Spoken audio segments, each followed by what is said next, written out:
welcome to Jay Coletti's Racket Reviews. My name is Jay Coletti, and I will be your hostess. Here on Racket Reviews, we are dedicated to learning about all things organized crime, and I'm really looking forward to another individual study with you today, focused on the psychotic man who became the unofficial boss of the Bonanno family. I'm talking, of course, about Carmine Galante, and as you can imagine, we have much to discuss, so let's get right to it. Camillo Carmine Galante was born on February 21st, 1910, in the East Harlem section of Manhattan to an immigrant couple from Castellammare del Golfo, Sicily, Vincenzo, a fisherman, and his wife Vincenza Galante. The couple had lived in New York since they immigrated in 1906. Galante was the couple's second child. He had two brothers, Samuel and Peter, and two sisters, Josephine and Angelina. His nephew, James Carmine Galante, would grow up to be his uncle's driver and a Bonanno family capo. According to FBI records, there is evidence to suggest that his parents had immigrated to the United States in 1914, making Galante a Castellammare del Golfo native instead of a Manhattan native.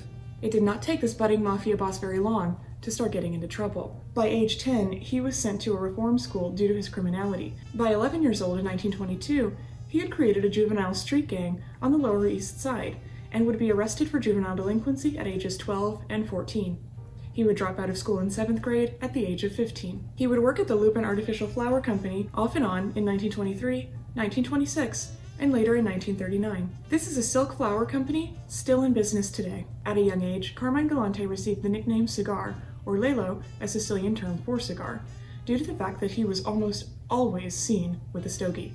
After Galante dropped out of school, he got involved with organized crime, starting as a Cosa Nostra enforcer during the Prohibition era, and then moving on to be an enforcer by the 1930s. He was arrested on assault charges on December 12, 1925, and would be sentenced to 2.5 years in state prison on December 22, 1926. Early in 1930, he worked as a fish sorter for O'Brien Fishing Company, in addition to his career as an enforcer, and would be arrested for robbery, but was paroled on January 18, 1930. In August of 1930, Galante was arrested for robbery and the murder of police officer Walter de Castilla, but was never indicted. Later in 1930, Galante would get into a shootout with police, resulting in the gunshot wounds of an NYPD officer and a 6-year-old bystander, both survived, while attempting to hijack a truck. On February 8, 1931, he pled guilty to attempted robbery and was sentenced to 12.5 years in Sing Sing. He was paroled on May 1, 1939. The Castellammare War, the power grab for control of organized crime in New York City that broke out into a deadly battle from 1929 to 1931, was avoided by the son of Castellammare del Golfo natives as he was imprisoned during this time. It's difficult to say how Galante would have fared or with whom he would have sided had he been present for and involved in the Castellammare War. By 1940, however, Galante had come under the wing of underboss VITO GENOVESE and was soon carrying out his hits for the Genovese, then Luciano, crime family. Genovese made a smart choice choosing Carmine Galante to be his hitman. Galante had a reputation for brutality and would go on to be suspected in over 80 murders by the New York Police Department. He was feared by many, and according to several of those who knew him, seemed indifferent to human life. According to NYPD Detective Ralph Salerno, of all the gangsters that I've met personally, and I've met dozens of them in all of my years, there were only two who, when I looked them straight in the eye, I decided I wouldn't want them to be really personally mad at me. Agnello della Croce was one, and Carmine Galante was the other. They had bad eyes. I mean, they had the eyes of killers. You could see how frightening they were, the frigid glare of a killer. During his time behind bars, Galante underwent psychiatric evaluations. It was reported on January 23, 1931, that Galante was neat in appearance, but dull emotionally. He had the mental age of a 14.5-year-old and an IQ of 90, which according to the 1928 revision of the IQ standard that would have been used at the time, Galante would be considered dull. It was also noted during the psychiatric review that he was shy with strangers and had no knowledge of current events, routine holidays, or other items of common knowledge. He was diagnosed as neuropathic, with psychopathic tendencies. It is unclear from the examination whether or not this diagnosis was a result of the head trauma that Galante had suffered in a 1921 car crash. This actually would have put him at the right age of when he was first arrested, but since Galante was already showing a propensity for criminality by age 10 instead of age 11, I still hold that this was actually something that he was born with and not a result of head trauma. At 9:40 p.m. on January 11, 1943, an anti-fascist editor, CARLO TRESCA, was shot straight in the face outside of his newspaper office by an unknown assailant who drove a Ford sedan with another person in the car. The next day, the vehicle was found abandoned 2 blocks from the scene of the crime, and the vehicle had the license plate number 1C9272.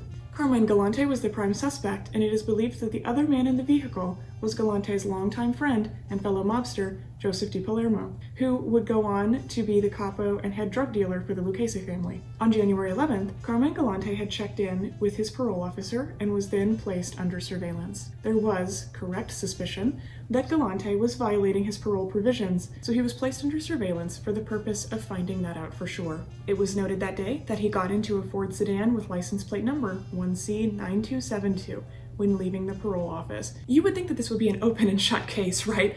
But since the vehicle was registered under a different name, there was never sufficient evidence to prove beyond a reasonable doubt that Galante was guilty. Many suspect corruption, but this leads to a larger question, and that is, who is Carlo TRESCA? According to FBI reports, it is suspected that TRESCA was shaking down sportwear contractors and heads of the international ladies' garment workers' unions over strike threats. The exploitation of workers' unions was big business for the mob. In fact, since February 3rd, 1941, Galante had joined the International Longshoremen's Association Local 856. He was sponsored by his brother Samuel and received a Coast Guard pass. He worked as a stevedore for Cuban, New York, and Puerto Rican steamship companies on Piers 14 and 20. In September of 1941, he was employed as a handyman for General Electroplating Company, and in August of 1942, he was employed by Knickerbocker Trucking Company. Dock workers, electricians, and truckers' unions were all major Cosa Nostra players, and there is no doubt that Galante was getting a cut, and so were his bosses. There is a case to be made that TRESCA, having shaken down all of these workers' unions, enraged Vito Genovese and his men, and this ultimately led to his death. However, the most prominent theory maintains that the Mafia's problem with TRESCA was much larger than workers' unions. It is widely accepted that this hit order came directly from the main fascista himself, Benito Mussolini. Mussolini and Genovese were friends. After Genovese had fled to Italy in 1937 following Luciano's imprisonment, he began bribing fascists, eventually becoming friends with, and allegedly the cocaine supplier, to Luciano, Mussolini's son-in-law. By the end of World War II, Genovese had donated over $4 million to the fascists in Italy. He even received awards and honors for starting a new fascist branch in Nola, Italy, where he was living at the time the hit was ordered. In any case, no one was ever charged for the TRESCA murder, but Galante did go back to prison for that parole violation. Galante was released on December 21st, 1944. After this, he began working with the Bonanno Crime Family, specifically for the boss Joe Bonanno, with his lucrative heroin operation. Within less than a decade, Galante would be made the underboss of the Bonanno family. With this Bonanno heroin operation, Galante was sent to Canada in 1953 to oversee the transportation of the heroin imported from Turkey to France, then from France to Canada, and finally from Canada into the United States. This was proof, as if there was really that much needed, that Joe Bonanno was lying when he'd publicly said that he was against the drug trade.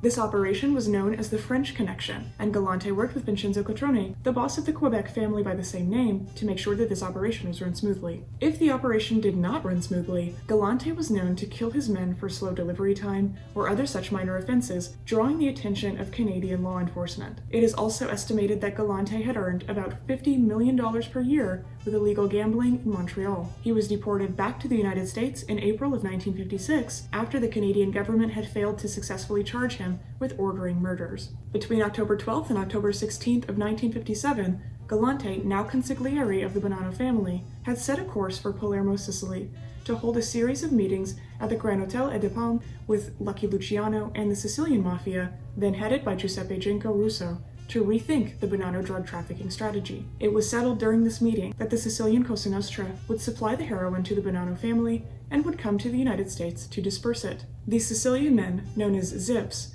would come back with Galante and serve as drug distributors, bodyguards, and killers. The origin of the phrase Zips is disputed. Some say it's because of the Sicilian dialect. They ran words together and spoke fast. Their words seemed to zip by. By the way, if talking quickly is one of the criteria, many of you have pointed out that I may be a bit of a zip myself. I apologize, I am a fast talker. If you prefer to listen to this video at a slower speed, you can adjust the speed in video settings by clicking the gear symbol on the bottom right corner of the video screen. Another potential origin for zip might be the Sicilian preference for homemade or Frankenstein handguns, known as zip guns, made from various pieces of other guns or materials. It also might derive from a Sicilian slang term for hic from the Italian term zotico, or zoppicante, meaning lame or limping. According to FBI reports, Galante was in attendance at the Appalachian meeting at the home of Joseph Barbera on November 14, 1957, during which several Mafia heads met to discuss the division of businesses held by Albert Anastasia, who had been murdered less than a month prior. This meeting was infamously raided by police, leading to the arrest of over 60 mobsters. The FBI reports that Galante was one of the approximately 50 men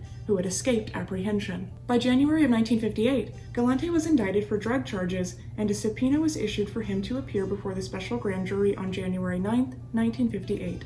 It is believed after this, he fled to either Miami, Cuba, or Italy. His whereabouts would remain unknown until 1959. Agents found out that Galante was hiding in a house on Pelican Island, New Jersey, and arrested him after stopping his car on the Garden State Parkway. He would be released after posting a $100,000 bail. He would be indicted again on drug charges on May 18, 1960. This time, he surrendered to police custody without a fight. Galante's first narcotics trial was on November 21, 1960. On May 15, 1961, the judge would declare a mistrial, as according to the New York Times, there was obvious jury tampering. One jury foreman had fallen down the stairs of an abandoned building, making him unable to continue due to his injury. The defendants displayed coercive behavior throughout, and several of the jurors and alternates would drop out willy-nilly. The New York Times did not use the term willy-nilly, I'm editorializing. For contempt of court, Galante was sentenced to 20 days in prison. Galante's second drug trial yielded better results for law enforcement. On July 10, 1962, Galante was convicted and sentenced to 20 years in federal prison. I'm sure you can already guess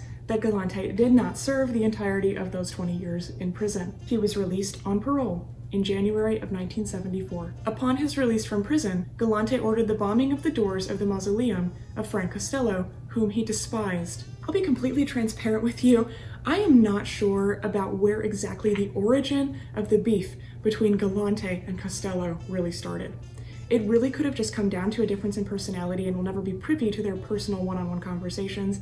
And you have to keep in mind that Galante was truly psychotic. However, the theory I found that seems the most likely is that Costello was publicly against the narcotics business. It has been suggested that when Galante was released from prison, he did this to send a message that Costello's way of doing things was over. If you've heard other stories or have sources or additional information about the Costello-Galante disagreements, let me know in the comments.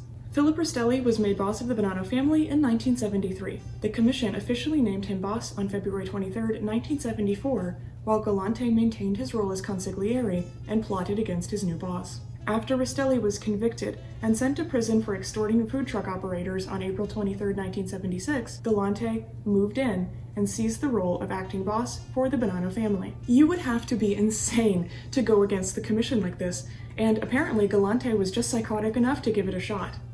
It is important to keep in mind that the commission never ever sanctioned officially that Galante was acting boss for the Bonanno family. Galante was all in for the drug trade, and during his time away in prison, much of the control of drug trafficking had fallen into the hands of the rival Gambino family. Now that Galante determined he was acting boss, he decided to take it back. Allegedly, behind the sanctioning of 8 murders of high-ranking Gambino family members, he is even reported to have said that he wouldn't be killed because the other families didn't have the guts. This ham-fisted leadership style and unsanctioned seizure of power would be Galante's downfall. Galante's parole was revoked on March 3, 1978, since he had violated the terms by associating with known Bonanno family associates. Then, on February 27, 1979, this revocation was deemed illegal, and Galante was released again, and needless to say, the commission was not pleased. It's interesting to think about the fact that if this parole revocation had actually remained, Galante probably would have lived much longer.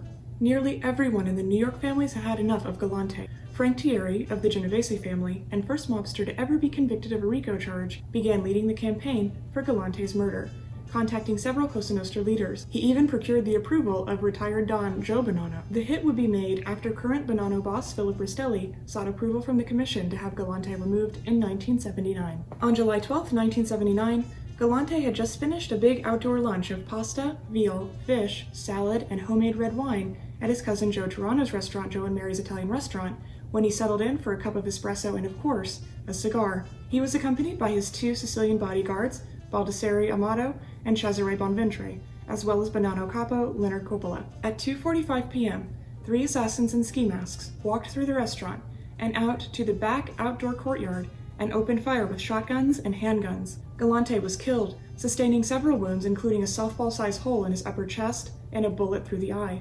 Fittingly, the cigar remained clenched between his teeth even in death. His cousin Joe Turano and Bonanno capo Leonard Coppola were also killed in this attack. Interestingly, Galante's 2 bodyguards, who did nothing, were left unharmed. The gunman escaped, leaving a gruesome scene behind that shocked the public. On January 13, 1987, Anthony Indelicato was sentenced to 40 years in prison as part of the commission trial for all 3 of the murders on that July 12, 1979 afternoon. As a quick aside, Richard KUKLINSKI, a New Jersey hitman with no Cosa Nostra family ties, tried to claim that he had carried out this hit on orders from Gambino soldier Roy DeMeo, a theory thoroughly shot down by Jerry Capeci in the New York Sun. Cesare Bonventre, one of Galante's bodyguards during the murder, would be found murdered himself in a New Jersey warehouse in 1984, apparently to keep him quiet about the Galante murder. Due to Galante's notoriety, the Roman Catholic Archdiocese of New York refused to perform a funeral mass for him. Camillo Carmine Galante would be buried at St. John's Cemetery in Middle Village, Queens. I hope you've enjoyed this episode of Racket Reviews discussing the rise and fall of one of Cosa Nostra's most colorful and certainly one of their most emboldened members. I appreciate everyone who had suggested Galante to me in the comments below or through Facebook and Twitter. If you have a suggestion, please make sure to let me know, either in the comments or on Facebook or Twitter.